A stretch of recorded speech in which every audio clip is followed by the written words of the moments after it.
Hello everyone, আসসালামু আলাইকুম। আশা করি আপনারা সবাই ভালো আছেন। তো আমরা আজকে যাচ্ছিলাম খেলতে আমাদের টিম মেম্বার নিয়ে হাজিরা খাতুন স্কুল মাঠ। তো দেখেন আমাদের ফুল প্লেয়ার ছিল সবাই 7 জন। তো যাইতেছিলাম গাইস। তো মাঠ বেশি দূরে ছিল না, বাসা থেকে একটু দূরে, বাট রোদ অনেক, তাই চিন্তা করলাম অটোতে করেই যাই সবাই একসাথে। তো মাঠে চলে আসছি, মাঠে এসে দেখি আরেকটা ম্যাচ শুরু হয়ে গেছে। দেন আমাদের ম্যাচ শুরু হলো, বাট একটা বল খেলতে পারছি, মানে নার্ভাস হয়ে গেছি। তো দ্বিতীয় বলে আউট। আসলে ব্যাড লাকটাই খারাপ ছিল, কি করবো গাইস, কিছু করার নাই। অপোনেন্ট অনেক ভালো টিম ছিল, আমরা 51 রান টার্গেট দিয়েছিলাম।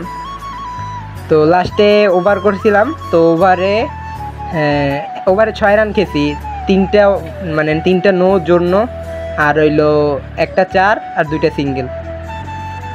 তো ভিডিওটা ভালো লাগলে পেজটাকে ফলো করবেন, ভিডিওটাকে লাইক এবং পেজটাকে ফলো দিয়ে রাখবেন। আল্লাহ হাফেজ গাইজ, ভালো থাকবেন। আসসালামু আলাইকুম।